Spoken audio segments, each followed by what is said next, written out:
Free at last! Revenge, Tugmug. We must avenge ourselves on the demon priest, Mamra. Then we will plunder this planet, Red-Eye, crush its people, use it as our plaything. Third Earth will live in terror of the lunatics.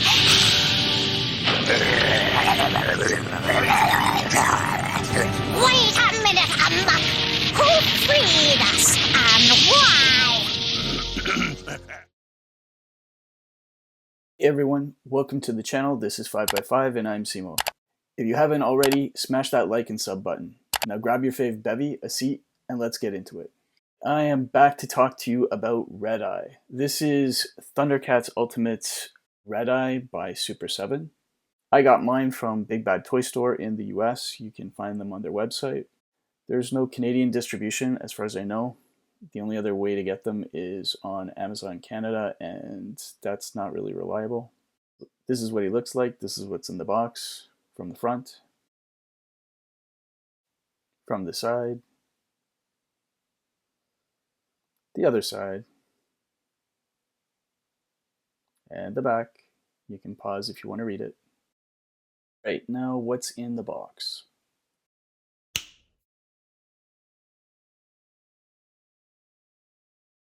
He comes with his pacifier rod, which appears in Season 2, Episode 20, called Sideswipe.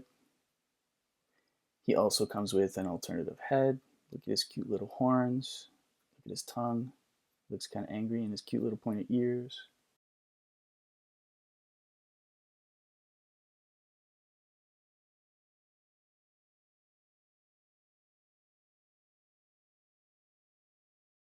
And he comes with alternative hands. This one is for holding the disc that's on his chest. I forgot to take the disc out while I was filming, but it just pops open and slides out. Here's his scepter pacifier holding hand.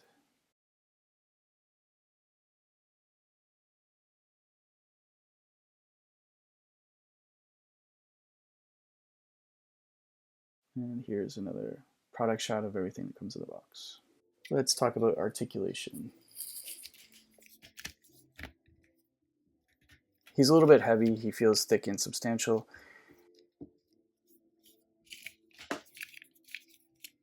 Here we are getting him into a T pose.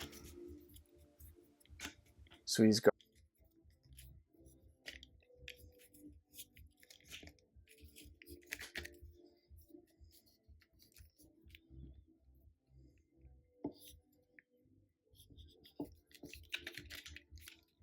here's the Vitruvius position.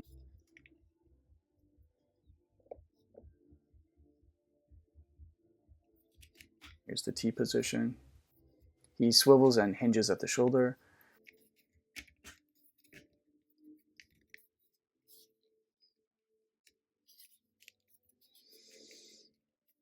He has full 360-degree rotation on his head.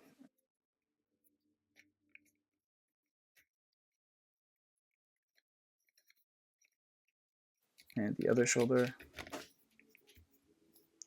Swivel biceps.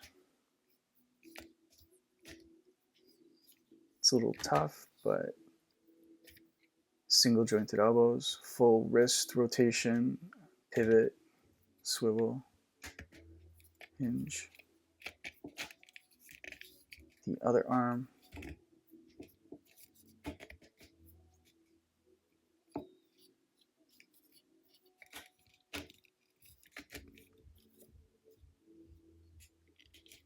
His hips are on ball joints.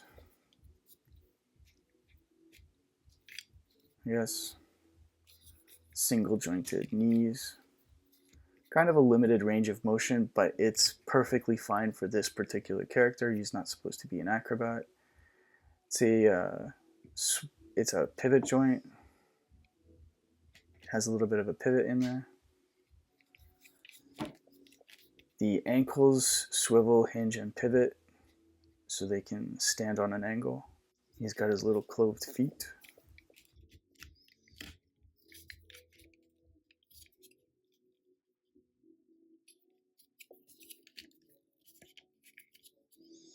full 360-degree torso rotation, and it's on a ball joint, so you can sort of twist it up.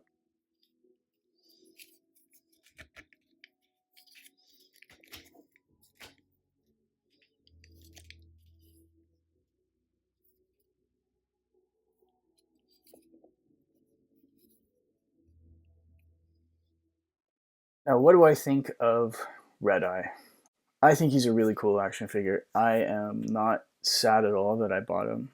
He feels substantial, you know. He doesn't feel like a cheap toy when he's in your hand. He looks just like in the cartoons. He's ripped right out of a cell of the animation. It's amazing. It's incredible. Yeah, he's really, really cool. I have no regrets in getting him at all. I think some people might find him a little bit restrictive in terms of articulation. For me, articulation is really important, but it has to be in the context of the character. And for a character like him, who's supposed to be a big bruiser type and not supposed to be acrobatic, I only want the articulation that allows him to do the kind of postures that are in character for him to do.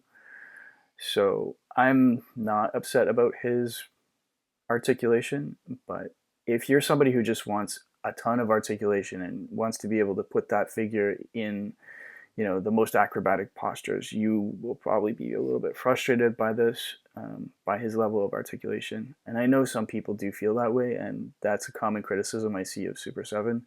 But I suspect that Super7 is kind of designing their figures in the same way I think about them, where they, you know, they just want articulation that allows the character to achieve postures you would see them in normally, that you could expect from them. They're not worried about making them do other things. So I'm guessing that's the philosophy behind it. So one thing I didn't show because of the lighting of where I was filming this is that he does have light up action eyes. You see it on the package, on the side of the package, but in case you didn't see that, I should mention it now. And it's really cool. It looks really good when you use it. You can just turn it on. There's a little switch on the inside. I didn't show it, but next time something like that, I'll show it. But anyway, it's in there. It's not hard to find. You just switch it on, and then his lights go beautiful red, just like in the cartoon. One thing I wanted to point out, I didn't pop his head off because, to be totally honest, I couldn't. I had this problem with another Super 7 figure as well, but his head is where the LED bulb that lights up his eyes go. I had a lot of difficulty changing his head. For whatever reason, it's a bit of a struggle. I just could not get the head off, and I felt like if I applied more force, I might break it, and I didn't want to do that because it's an expensive figure for me. Once you factor in Canadian exchange rate and Canadian shipping costs, so I didn't want to break it, but I'm happy with the default head anyway, so it's not really a loss, but you might have problems changing your Red Eye's head.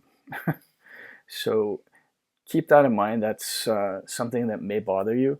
I know other people don't have this problem, but hey, I do, so I thought I'd point it out. Aside from that, I think it's a beautiful action figure.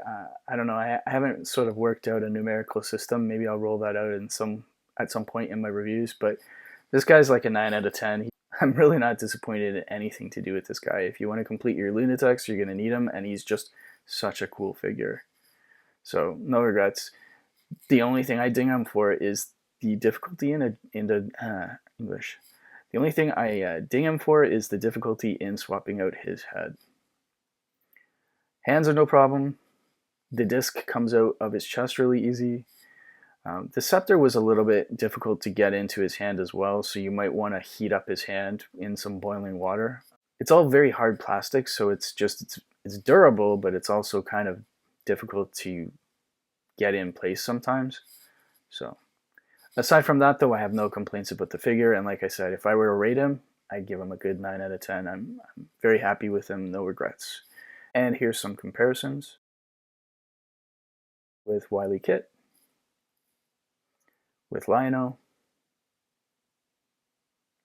and Luna and Amok. That's a wrap for now. Don't forget to click like and subscribe. I'll see you all in the next video. Stay safe and take care of each other.